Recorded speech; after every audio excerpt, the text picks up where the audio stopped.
Hi, Jamie Davis here at NACCHO Annual 2013 in Dallas, Texas. Coming up next, we've got a segment talking about how you can interact better with the camera when you're a public official. Coming right up here from NACCHO Annual.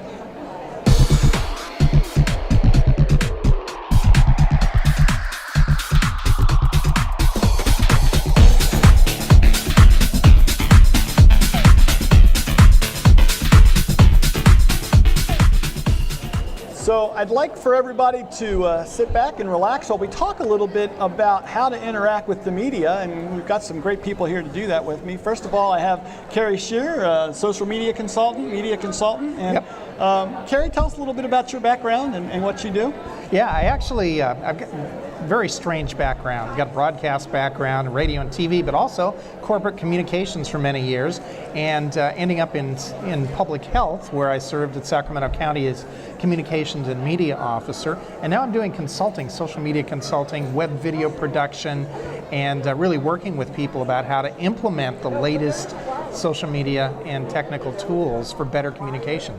Well, great. And I know it's always great following you online and seeing all the things you're tweeting about and putting out there. So I know you're a great resource for people to handle that. Thanks. Yeah, it's fun. I enjoy being a part of this and seeing your wonderful setup here as well. It's exciting what you can do with equipment nowadays. It is. And we like our setup, and it's not a very expensive setup, and I've told people many times, if you want to know how to do what we do, just contact me. I'll be glad to give you a parts list of everything we've put together here, because we're really proud of what we've been able to assemble for not a whole lot of money, which is important, I think, for some small organizations out there. Yeah, it certainly is. And even shooting with your iPhone these days, you know, there are specific microphones, like a clip-on, like this one, that you can just plug into your iPhone, and perfectly compatible, and you can shoot HD videos. So there's a lot that smaller communications organizations can do with tools they already have in their pocket. So it's very exciting time. Really true. Well, it's great to have you here on the show. Thank you. And Bill Walker. Bill, you're with NIFIC. Would you like to explain to us what that is and what that acronym stands for? Sure. NIFIC is the National Public Health Information Coalition, or NPHIC, that somehow comes out NIFIC. We're an organization of public information officers, health educators, risk communicators at state and local health departments across the country, helping each other do a better job of communicating with the public about important public health issues, from the routine, daily sort of health promotion type of work to the more crisis-oriented, but really helping each other avoid reinventing the wheel and thinking that you're alone in taking on some assignment, helping each other. And you're offering some pretty interesting training here on how to do some of that. Can you tell us a little bit about that training, what it's called, and how you go about getting that information across to your audience? Sure. Well, yesterday and then today we had a day and a half of Crisis and Emergency Risk Communication, or CERC training, which is just a fantastic course that helps not just communicators, but anyone in public health learn about things like joint information centers and emergency operations centers, and how to communicate with the public, and what your role is, how to messages get created, and how to test your messages before you try them out in a live interview. There's interview tips. It's just a heck of a course that is a grounding in how to respond in a crisis. So it's great training. We did that again. I hope I didn't forget this. We co-sponsored this with CDC and NACCHO for a great pre-conference training. And we had a great person there too, Dr. Barbara Reynolds from CDC. She is amazing, and people come out of the class just super energized and feeling more confident. Well, and that's really the key. I think the first thing is to develop some level of confidence in yourself and in your message, to be able to go out there and then give that message to your public, which is you want to get this information out there. It's important to get this information out there, but sometimes you get the butterflies, you get some of the jitters. Did you go over how to get over some of that before you get on camera? We did go over some of that in the training, but there's some conflicting issues that or desires in the communication process during a crisis. You want to be first. You want to get the information out there first, but you want to be right. You also want to be credible, and especially in a crisis where there are a lot of victims or even folks who have died, you want to make sure that your messages express an empathy for what people are going through. And so that's a big part of the training. Be first, be right, be credible, and be empathetic. Yeah, and you'll see a lot of times on being empathetic. For example, during the Moore, Oklahoma tornado, the first news conference they held afterward, there were quite a few folks there who all spoke at the podium, and virtually everybody, started off with an empathy statement, which is a good thing. On the other hand, just the recent airline crash, where fortunately only 2 people died, not an entire plane full of people, at San Francisco International here in July. The airline was criticized because their first news release that they sent out had no empathy statement. It was just reciting facts and figures. So an empathy statement really can help frame you, I think, as an organization and make you a little more human. It's important. We are human beings, and we are talking about human issues. So it really is very important to bring that out there and engage people from that as a standpoint to begin with. Yeah, I think too often without this kind of training, you get in front of a gaggle of reporters, and you think your purpose is to answer their questions. Well, really, your purpose out there is to communicate with the public. And that's where the empathy comes in. You might not necessarily have the empathy for the reporter and the tough role they're doing, trying to get information out, but your audience really is the public out there and trying to reach them. And to just recite facts doesn't get the job done. You need to look at the media as the medium and not as the end audience. Mm-hmm. Yeah.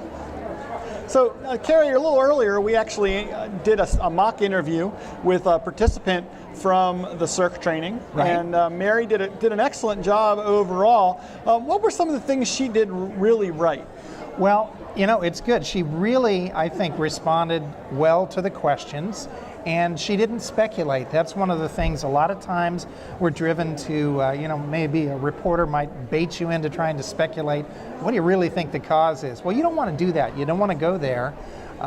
And she avoided that trap. She did a really good job.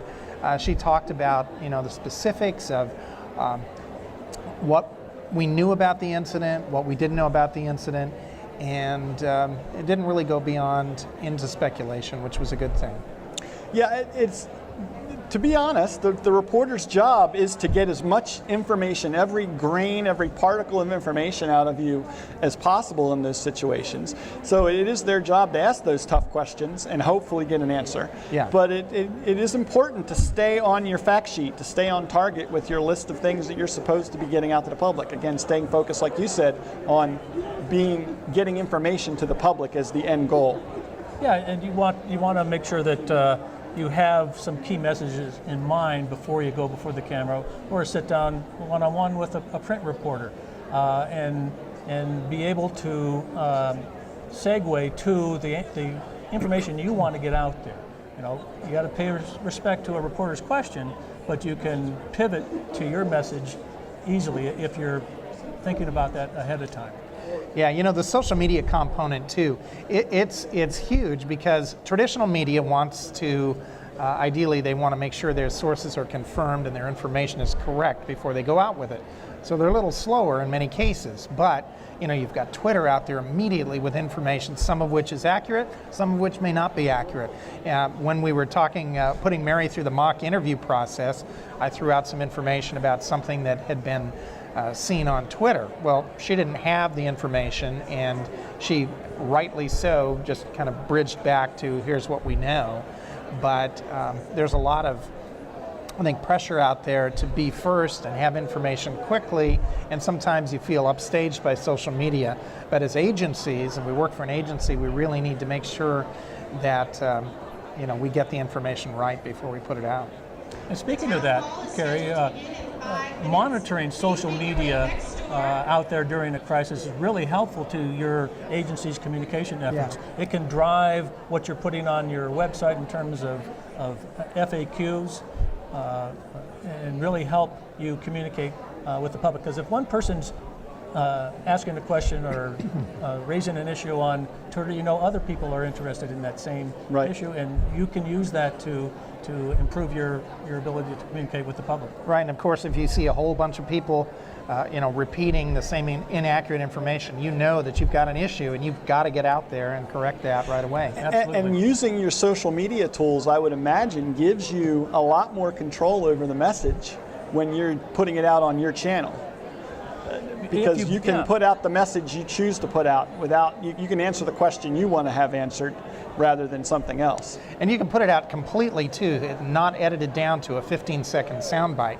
If it takes a 5-minute explanation, obviously, you want to try and be concise, but that's what I do love about social media, is that you have the ability as an organization to really put out the complete message and the complete story and not be edited by somebody else. And of course, your use of Twitter can, and having built up a large follower base, can really expand your ability to reach people, because people are retweeting you because you're a trusted source of information. Yeah. Yep. So anything else you want to hit on as we talk about thinking about the interview with Mary, or any of the other things we talked about? I thought Mary did a really good job. Obviously, she is a director level, and I'm certain she does a fair number of interviews. But you know what? If you, for anybody watching who ever has the opportunity to do training, even if you've done hundreds of interviews, just sitting down and kind of doing one and critiquing it, have some other folks critique you, can make you a better communicator. It can point out some things, because sometimes there's things that we don't see that we do that others do, and there are other suggested corrections and things that others can make. But Mary did a really, really good job. One of the things that I suggested to her is moving her empathy statement up right to the beginning, because she didn't say it right off the bat. Right. She kind of did it towards the end of the interview. Right. And she did a beautiful one, and she put it in there. I just would have liked to see it a little earlier. But she really nailed, I think, a pretty good interview. Excellent. Where can people get a hold of you if they want to find out more about what you're doing out there? Well, probably best way is right at my website, which is my name. It's carrieshearer.com. Okay. And hopefully it'll be on right there. screen here. It right will here. actually appear there as we're speaking. That's amazing. Awesome. Thank you. Bill, what about NIFIC? Tell us a little bit about what your final thoughts are, and where can people find out more information? Well, I'll start with the last first. You can find out more information at nific.org. nphic.org. It's a great website with a lot of great resources for communicators in public health. A couple final thoughts related to interviewing during almost any situation. And they were in put a slightly different way during the CERC training, but when I've done my own media training, one of my key messages is don't go into an interview for the purpose of answering a reporter's questions. It seems odd, but you're going into an interview to communicate something. Know what that is, and then you can more easily pivot to what you hope to communicate. The other thing, Mary didn't have the advantage of this, but I also always advocate that you bring a friend to an interview. They're not on camera with you, but they can identify, for example, if you misheard the question and you're answering a question that wasn't asked, that can lead an interview astray, and they can help. Reporters want a good story. They want the answers. They don't want a bad story. So I even sometimes say, if you're in an interview, you find yourself wandering, just go, can I try that again? Yeah, absolutely. And they don't want bad video. Yeah, they want the best answer, and by and large, I think my experience with mainstream media is they want the correct information, and they want it right. So if you give them an opportunity to do that better, they're grateful, and you end up looking better anyway. Yeah. Right. Yeah. Very good points. So NFIC.org. NFIC.org. Great. Well, I want to thank you both for sitting down here and coming to join me here in our podcast studio at NACCHO Annual 2013. This is our first main segment, so thanks for being part of it. Thank you very much. Always great to see you, and love your setup here. I'm going to go explore it. Oh, that's great. And great to see you too, Bill. Great to see you. Thanks. And I want to thank all of you. Remember to follow up on all of the information you see here and additional segments from NACCHO Annual over at ProMedNetwork.com. I'm Jamie Davis, the Pod Medic. We'll be back with more from NACCHO Annual, so stay tuned.